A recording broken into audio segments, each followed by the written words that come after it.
on a relentless battle for justice. As they uncover layers of misconduct and racial bias, they face intimidation, threats, and a system determined to protect its own. But Evelyn is no ordinary victim. She's a fighter, and this is her courtroom.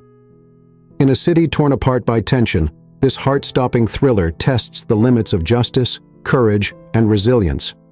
Will Evelyn's pursuit of the truth cost her everything, or will it spark the change her community so desperately needs? Evelyn Jordan gripped the steering wheel with one hand, her mind wandering to the nursery she and Lucas had started to prepare. It was almost complete, just a few finishing touches left. She smiled, imagining her baby nestled in the crib they'd chosen together. The thought brought a warmth that helped ease the exhaustion of another long day at court. Her daydream was cut short when she noticed flashing lights in her rearview mirror. The police cruiser behind her was signaling for her to pull over. Frowning, Evelyn checked her speed. She was well under the limit. She hadn't run a light, as far as she could tell. Maybe it was a mistake. She pulled to the side of the road, her heart rate quickening. As a judge, she had presided over countless cases involving police interactions. She knew her rights. But even so, something about the officer's approach felt off. Officer Simon Cole approached her vehicle, his expression set in a grim, almost angry line. His hand rested on his holster, as if ready for any excuse to escalate the situation. Evelyn rolled down the window, offering a polite smile despite the tension she felt in her chest. "License and registration," Cole barked, not bothering with a greeting. "Good evening, officer." "May I ask why I've been stopped?" Evelyn asked calmly, already reaching into her purse for her license. "You failed to signal at that last turn," Cole replied sharply. Evelyn knew she had signaled, but arguing with this man seemed unwise. "I see. Here's my license," she said, handing over her documents. Cole glanced at the license, then back at her face, his scowl deepening. "Step out of the car." "Excuse me?" Evelyn's voice remained steady, though inside, alarm bells were ringing. "Step out." "Now," Cole ordered, his hand moving more decisively toward his holster. She took a breath. "Officer, I'm 7 months pregnant. I don't believe stepping out of the car is necessary. I gave you an order." Cole snapped, his voice loud enough to draw the attention of passers-by. Evelyn's pulse quickened. She knew she had every right to stay in the car. But something in Cole's eyes told her the reason wouldn't reach him. He was looking for a fight, for control. "Officer, I don't wish to escalate this situation," she said, trying to maintain her composure.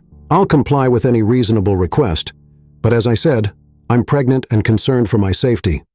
"You think you can talk your way out of this, lady?" Cole sneered. "I said out."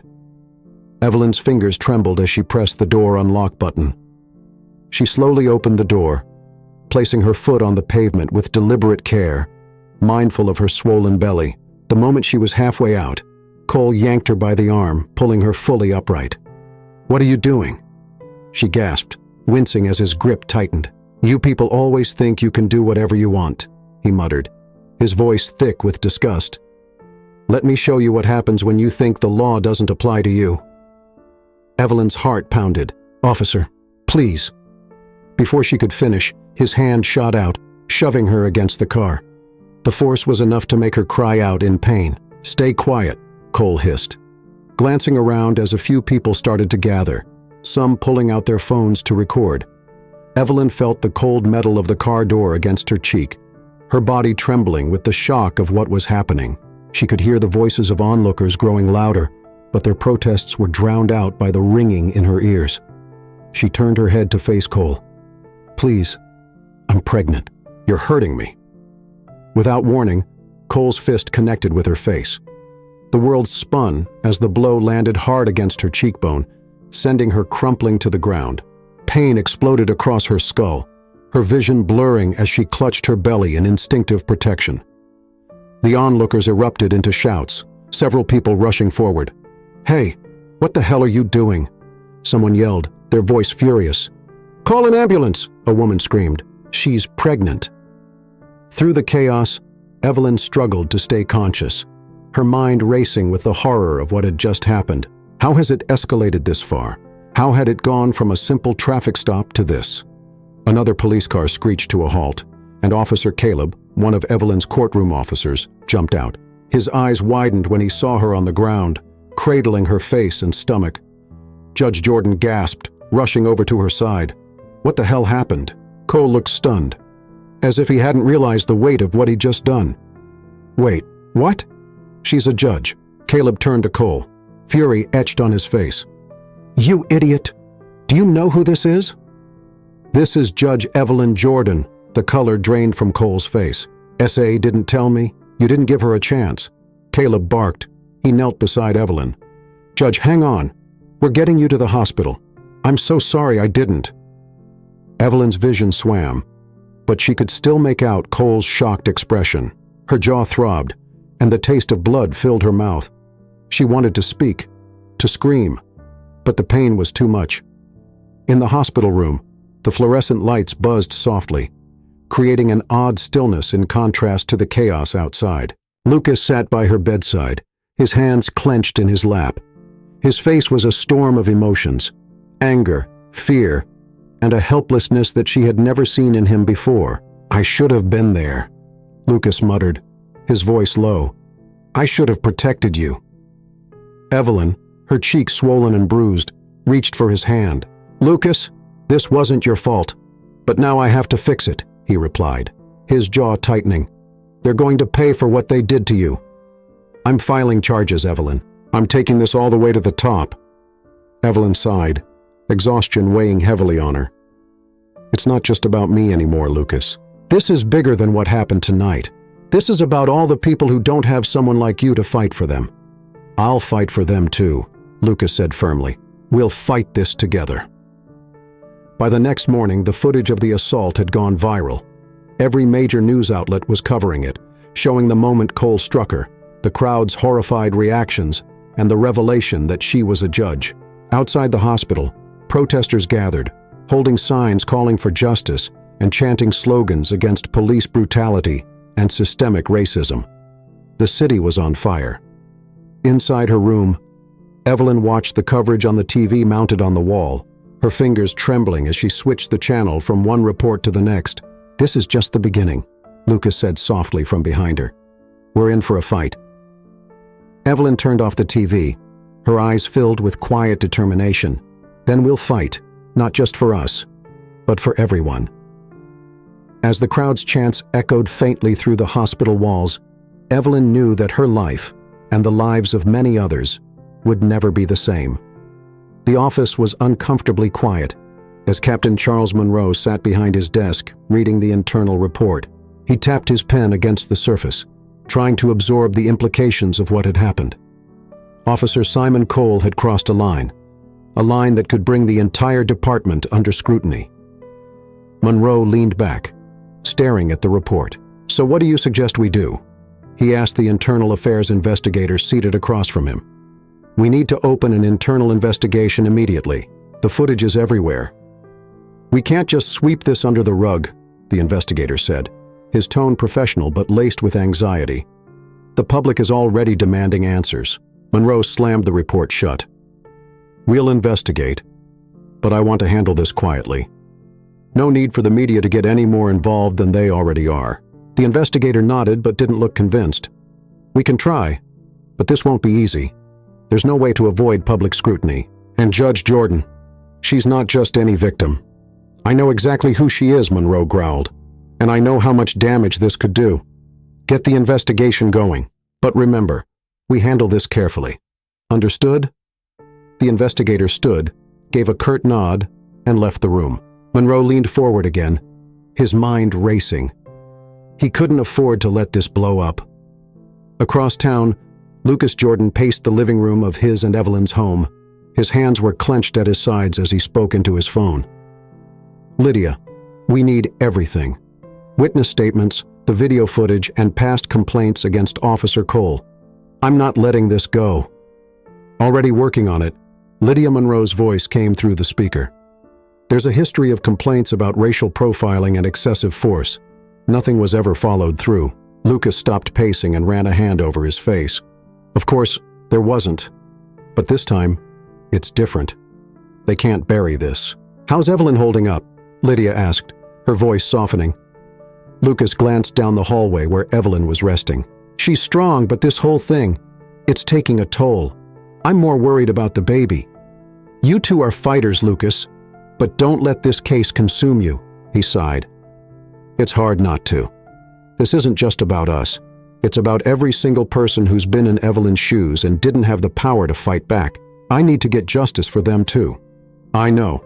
I'll have the full file ready by morning. We'll strategize then, Lydia replied. Lucas ended the call, his mind already racing ahead. He knew the fight was only beginning, but he wasn't backing down. The streets outside the police station were filled with people holding signs and chanting for justice. The footage of Evelyn's assault had sparked outrage, and now civil rights groups had organized a protest demanding accountability. "We won't stand for this," one of the leaders shouted into a megaphone. "No more police brutality, no more racial profiling. We want justice for Judge Evelyn Jordan." The crowd cheered, their voices echoing through the city streets. Evelyn watched the protest on television from her living room. Her swollen face was still bruised, a constant reminder of what had happened. Lucas sat beside her, holding her hand as they both absorbed the growing movement outside. "People are finally waking up," Lucas said quietly. "This is what we've been fighting for." Evelyn nodded but said nothing. She was still processing everything. The pain of the assault lingered, not just physically, but emotionally. "They're standing up for you," Lucas added, his voice filled with pride. "They're standing up for all of us." Evelyn corrected softly. She squeezed his hand. "But we have a long way to go." Later that evening, Evelyn stood in front of the bathroom mirror, staring at her reflection. The bruising on her face was starting to fade, but the emotional wounds were still fresh. She touched her stomach gently, feeling the baby kick, a bittersweet reminder of the life growing inside her. Lucas appeared in the doorway. "You okay?" he asked softly. Evelyn sighed. "I don't know. I thought I was ready for this fight. But now." Lucas stepped closer, wrapping his arms around her. "You don't have to do this alone. I'm with you every step of the way." "It's not just about me, Lucas," she whispered, her voice breaking. "I'm pregnant. What if the stress? What if something happens to our baby?" He turned her around to face him, his eyes full of determination. "Nothing's going to happen to you or our baby. We'll get through this." Tears welled up in Evelyn's eyes. "I'm scared. I'm scared that this fight is bigger than us." Lucas kissed her forehead. "It is. But that's why we have to keep going. For us, for our child, and for everyone who's been through this." Evelyn nodded, though the weight of the battle ahead felt overwhelming, but she knew Lucas was right. They couldn't stop now. The next morning, a letter slipped under the door of Lucas's office at the law firm. He picked it up and opened it, his expression hardening as he read the words, "Drop the case, or your family won't be safe." Lucas's heart pounded. He glanced around, but there was no sign of who had delivered the note. He stormed into the main office, showing Lydia the letter. "Look at this," he said, his voice tight with anger. "They're threatening us now." Lydia's eyes widened as she read the letter. "They're desperate. This proves we're getting to them." "Yeah, but I'm not going to sit around and let them think they can intimidate us," Lucas replied, his hand shaking slightly. "They crossed a line. We need to show this to the judge. If they're making threats, this is even more reason to expose the corruption," Lydia said firmly. Lucas nodded, though his mind was racing. He wasn't just worried about the case anymore. He was worried about Evelyn and their unborn child. He couldn't let them be hurt because of this fight. "We'll be careful, Lucas, but we won't back down," Lydia added, reading the concern in his eyes. "No, we won't," Lucas agreed, though the threat had shaken him more than he wanted to admit. The courtroom was packed. The media presence was overwhelming as Evelyn took the stand for the first time since the assault. Cameras flashed, reporters jotted down notes, and the audience held its breath, waiting to hear her testimony. Lucas stood beside her, his presence a steadying force. He glanced at her, giving a small nod, urging her forward. Evelyn took a deep breath and began. "On the night of the incident, I was pulled over for a minor traffic violation. Officer Cole approached my vehicle, and from the beginning, his demeanor was hostile. Her voice was calm but unwavering as she recounted the events. Every detail was sharp in her mind. The demand to step out of the car, the aggression in Cole's eyes, the feeling of his fist slamming into her face. As she spoke, the courtroom was silent, hanging on every word. Even Cole, sitting at the defense table, avoided her gaze, knowing the weight of her testimony. I informed Officer Cole that I was pregnant, but he didn't care. He assaulted me despite knowing the potential danger to my unborn child, Evelyn said, her voice trembling slightly. Lucas reached over, placing his hand on hers as she finished. I'm here today because I believe in justice. What happened to me wasn't an isolated incident. It's part of a larger problem, one that we cannot ignore any longer. The judge, a stern-looking woman, nodded gravely. Thank you, Judge Jordan. Your testimony is noted. We will reconvene tomorrow. As Evelyn stepped down from the stand, the weight of the moment settled on her shoulders. The battle was far from over, but she had taken the first step toward justice. Lucas sat in his office, surrounded by stacks of legal documents and case files. He had spent hours poring over the details, his frustration growing. He picked up the phone, dialing Lydia Monroe's number. Lydia, it's Lucas. You're not going to believe this, he said as soon as she answered. What did you find? Lydia's voice was calm, but curious. There's more. Officer Cole has a history, a long one. Complaints about racial profiling, excessive force, even a few internal investigations that mysteriously went nowhere. All buried. No one followed through. Lydia sighed on the other end. I'm not surprised. It's how these things usually go. Monroe must have pulled strings to keep this under wraps. Lucas leaned back in his chair, rubbing his temples. It's a pattern of misconduct. This isn't just about what he did to Evelyn. It's about a system that's been protecting him for years. We need to use this, Lydia said, her voice growing determined. If we can prove that the department has been covering for Cole, we can take down more than just him.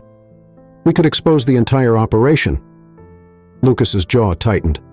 That's exactly what I'm thinking. We need to make sure this isn't swept under the rug again. We're taking this all the way. Good, Lydia replied. I'll dig deeper into the internal files. Let's get ready to blow this wide open. Captain Monroe paced his office. His nerves frayed. He couldn't afford to let this case unravel. It wasn't just Cole's career on the line. It was the entire department. He had spent years building alliances, securing his position.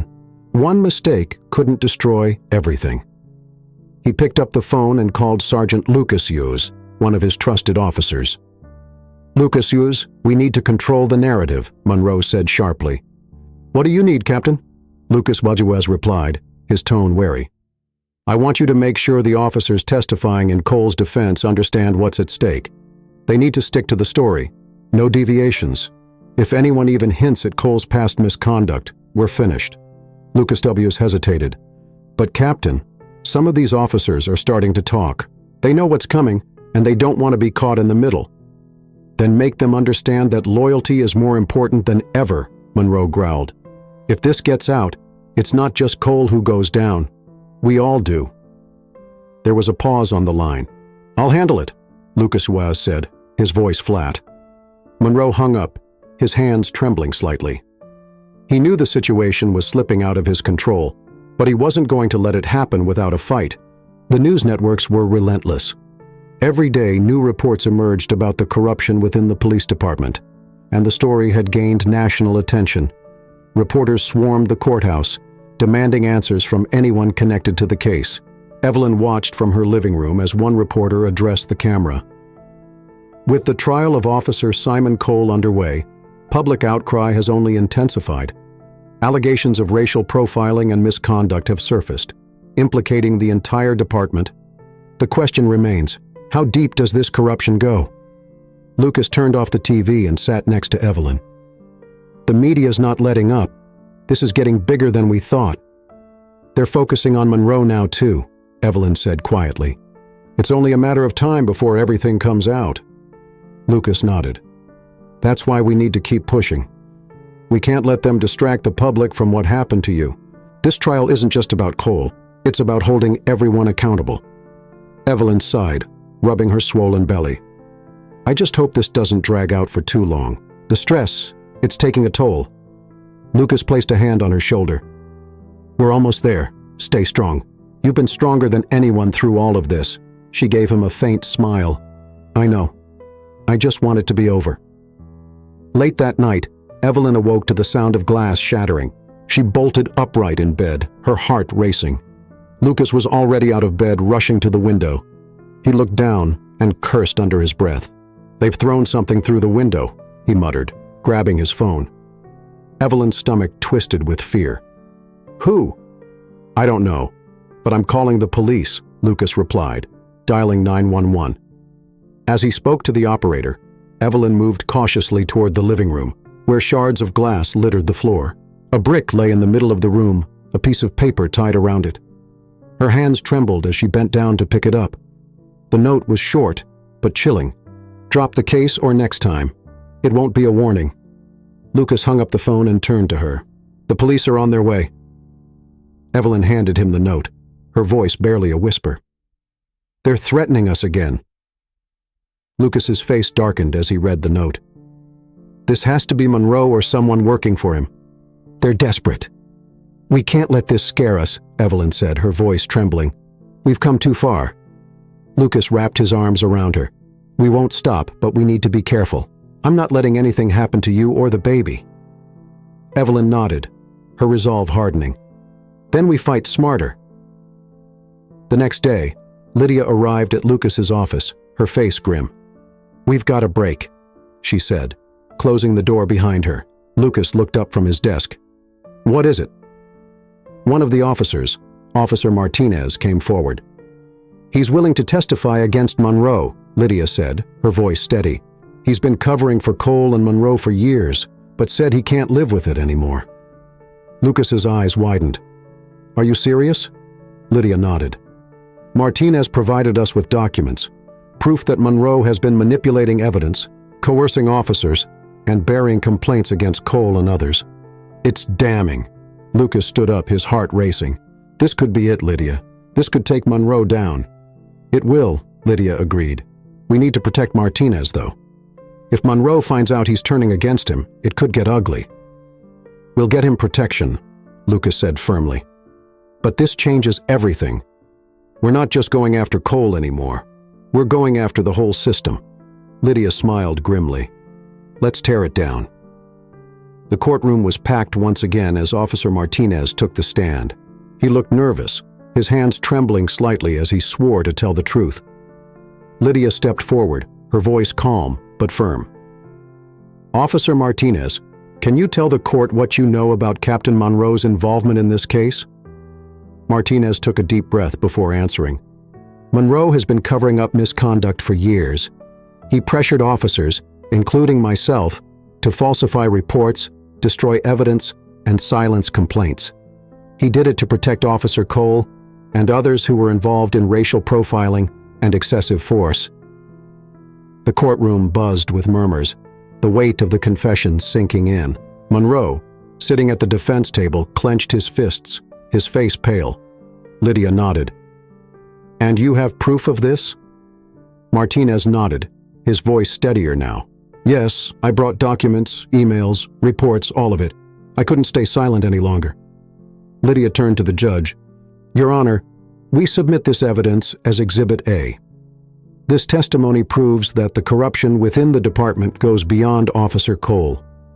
Captain Monroe has been orchestrating a cover-up for years."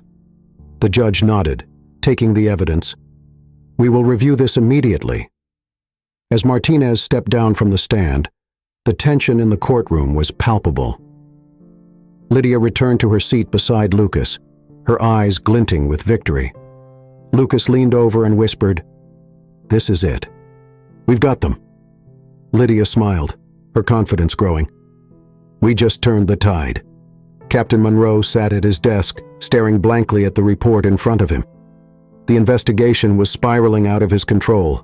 What had once seemed like a contained situation was now a full-blown crisis, and the names of several officers, including his, were on the line.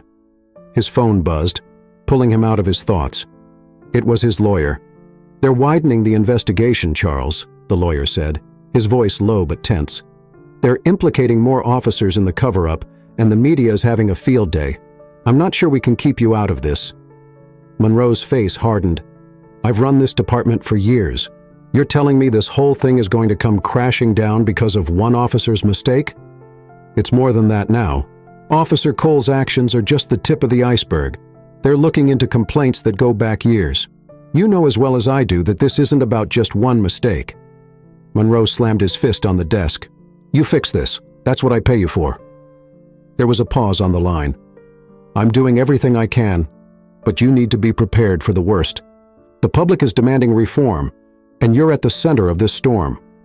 Monroe hung up, his pulse racing. The walls were closing in, and there was no easy way out. In the courtroom, all eyes were on Simon Cole as he took the stand. His face was blank, his body rigid, as if the weight of his actions hadn't fully registered. "Officer Cole," Lucas began, his voice calm but firm. "Can you explain to the court why you felt the need to use excessive force during a routine traffic stop?" Cole shifted in his seat, glancing nervously at his lawyer before answering. "It wasn't excessive force. I was following standard procedure. The suspect was being uncooperative." Lucas raised an eyebrow. "Uncooperative? From what we've seen in the video, Judge Jordan complied with all of your requests. So at what point did you decide it was necessary to punch her in the face?" I thought she was a threat," Cole stammered. "A threat? A pregnant woman sitting in her car?" Lucas pressed. "Tell me, Officer Cole, how often do you consider pregnant women to be threats?" Cole's lawyer objected, but the damage had been done. The jury's expressions were unreadable, but it was clear they weren't buying Cole's story. As Lucas stepped back, Lydia stood to present the evidence of Cole's history of misconduct. "Ladies and gentlemen of the jury, Officer Cole's actions on the night in question are not isolated. They are part of a pattern that has been hidden for years." Lydia displayed a series of documents, each one a complaint filed against Cole for racial profiling and excessive force. These complaints were buried, swept under the rug by a system that protects its own. But not this time, not anymore. The tension in the courtroom was palpable. The case against Cole was airtight, and everyone could feel it. The jury deliberated for hours, the weight of the case pressing down on them. Outside the courthouse, protesters gathered, waiting anxiously for the verdict. The trial had become a flashpoint in the national conversation about race, police brutality, and corruption. Inside the courtroom, Lucas sat beside Evelyn, holding her hand tightly. Her face was calm, but the tension in her body betrayed her nerves. This was it, the moment they had been fighting for. The jury finally returned. The foreperson stood, holding the piece of paper that would determine the outcome. "We, the jury, find the defendant, Simon Cole, guilty of assault and misconduct," the foreperson announced. A wave of relief washed over the courtroom.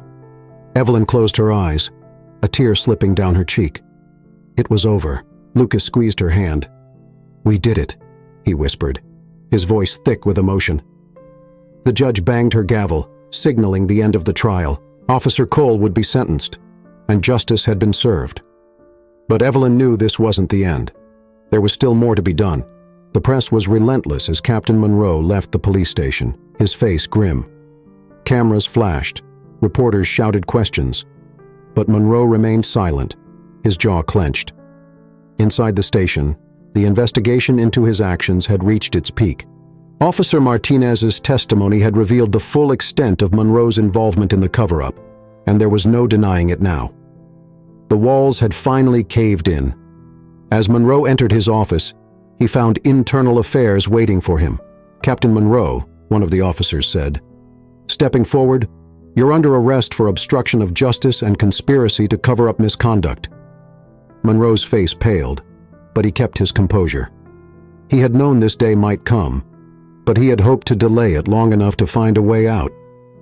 The officer stepped forward, placing handcuffs on Monroe's wrists. The cameras outside would catch everything, and by morning, the news of Monroe's arrest would be plastered across every headline. As Monroe was led out of the station, the protesters outside erupted in cheers. It was the moment they had been waiting for, the fall of the man who had enabled years of corruption. Later that evening, Evelyn and Lucas sat together on their porch, the cool breeze bringing a sense of calm after the storm of the trial. The news of Monroe's arrest had spread, and for the first time in weeks, Evelyn felt a sense of peace. "You did it," Lucas said softly, looking at her with admiration. "You took down the man who tried to break you." Evelyn shook her head. "We did it. I couldn't have done any of this without you." Lucas smiled, leaning in to kiss her on the forehead. "You're stronger than you think, Evelyn. This was your fight from the beginning." She looked out at the quiet street, the weight of everything that had happened settling over her. "It's not just about us. This is for everyone who didn't get justice, for everyone who was silenced." Lucas nodded. "And now? You've given them a voice." Evelyn placed a hand on her stomach, feeling the gentle kick of the baby growing inside her. "We have a lot of work to do. This fight isn't over." "No," Lucas agreed, "but we've made a start." Weeks later, the city was a different place. The police department had been overhauled, with new leadership and sweeping reforms implemented to prevent the kind of corruption that had allowed Cole and Monroe to operate unchecked for so long. Evelyn stood in front of the courthouse preparing to give a speech. The crowd gathered before her was filled with people who had been inspired by her fight, people who believed in justice, who believed in change. As she stepped up to the podium, the crowd quieted, waiting for her to speak. "Today marks a new beginning," Evelyn began, her voice strong and steady. "But this is just the first step. The fight for justice is ongoing, and we must continue to hold those in power accountable. No more will we allow corruption and prejudice to go unchecked. We deserve better. Our children deserve better." The crowd erupted into applause, their cheers echoing down the city streets. Evelyn stepped back, a sense of pride swelling in her chest. This was the future she had fought for, the future she had secured for her family and for those who had been silenced for too long. As she turned to leave the stage, Lucas met her with a smile. "You're incredible, you know that?" She smiled back. "We both are." Together they walked through the crowd, hand in hand, knowing that the future was brighter because they had never given up. It had been 6 months since Officer Simon Cole was convicted, and the city had begun to settle into its new reality. The ripple effects of the trial still echoed throughout the community, but life for Evelyn Jordan and her family had started to heal. The storm of the trial had passed, and in its wake, Evelyn found herself navigating the challenges of motherhood in a world forever changed by her fight for justice. Evelyn sat in the nursery, rocking gently in the chair, gazing down at her daughter, Amara. The name meant grace in her native language, and that's what this baby had been.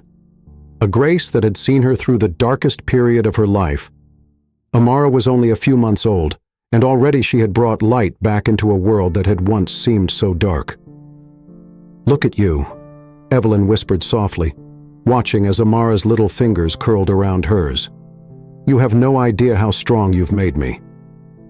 There was a knock at the door, and Lucas stepped into the room, his smile warm and full of pride. "How's our little girl?" "Sleeping for now," Evelyn replied. Glancing up at him, Lucas moved toward her, resting his hand on her shoulder, his presence comforting and strong, as always. He looked down at their daughter, a sense of wonder still filling him every time he saw her. "You're amazing, you know that?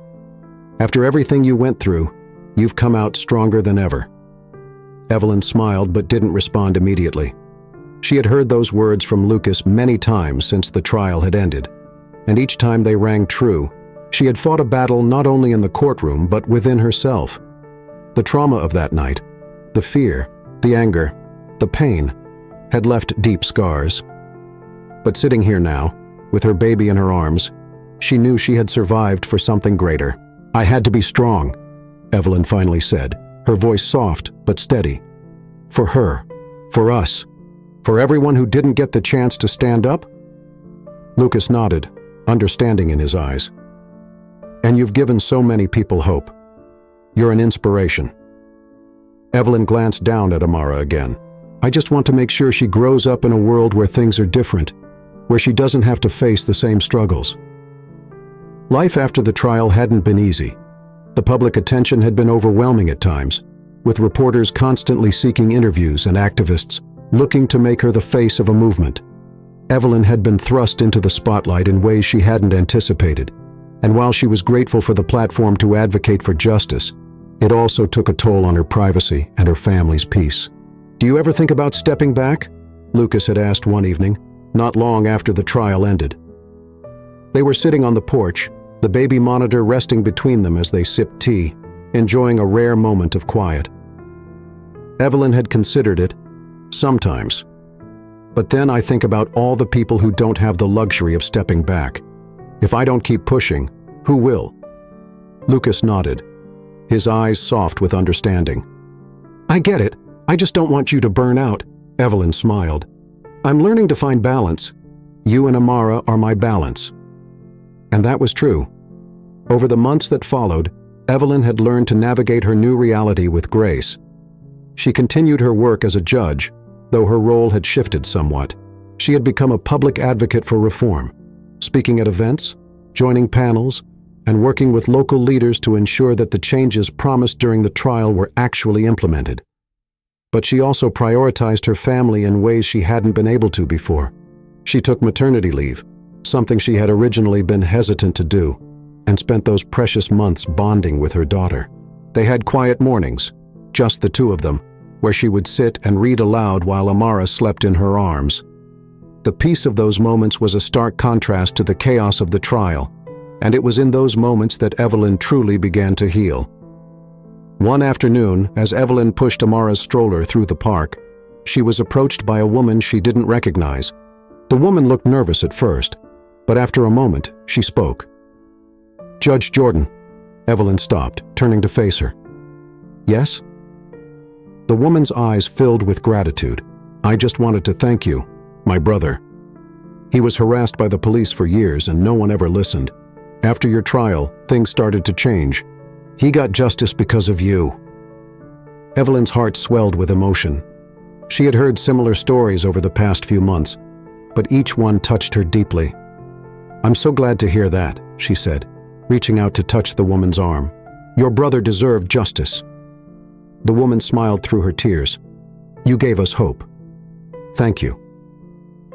As the woman walked away, Evelyn stood still for a moment, watching the world move around her. She had never set out to be a symbol, but in many ways, that's what she had become.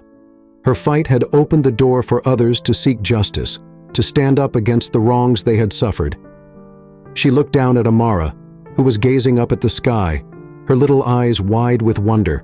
"You'll grow up in a better world," Evelyn whispered. "I promise you that." As the months passed, the reforms in the city's police department began to take hold. New leadership had been appointed, and the systemic changes that Evelyn and her legal team had fought for were being implemented. There were still challenges, of course. Real change didn't happen overnight, but progress was being made. Lucas continued his work as a civil rights attorney, taking on cases that mirrored the fight they had just won. His passion for justice had only grown stronger, and Evelyn supported him every step of the way. They were a team, both in the courtroom and at home, raising Amara in an environment filled with love, resilience, and the belief that one person could make a difference. Their home, once a refuge from the storm, had become a place of hope, where they could build a future not just for themselves, but for their community. One evening, after putting Amara to bed, Evelyn and Lucas sat together in the living room. The quiet hum of the baby monitor was the only sound in the room. "Do you think we did enough?" Evelyn asked, her voice thoughtful. Lucas looked at her, his eyes filled with the same certainty that had carried them through the darkest days. "We've done more than enough, and we're not done yet. But what we've accomplished, it's more than I ever thought possible." Evelyn leaned against him, her heart full. "I just want her to grow up in a world where she doesn't have to fight like we did." Lucas kissed her forehead. "She won't. Because of you, things are different now." They sat in silence for a while, the weight of their journey settling around them like a comfortable blanket. They had fought hard, sacrificed much, and come out the other side stronger for it. But most importantly, they had secured a future for their daughter, a future that was brighter, more just, and filled with hope. The years ahead would bring new challenges, but Evelyn and Lucas knew they were ready for them. Together, they would continue to fight for what was right, to raise Amara in a world that was fairer, kinder, and more just. And as Evelyn rocked her daughter to sleep each night, she would remember the battle they had fought and won, knowing that their victory had not only changed their lives, but had paved the way for countless others. It was a new dawn for their family and for their community, a dawn that promised hope, justice, and a brighter future for all.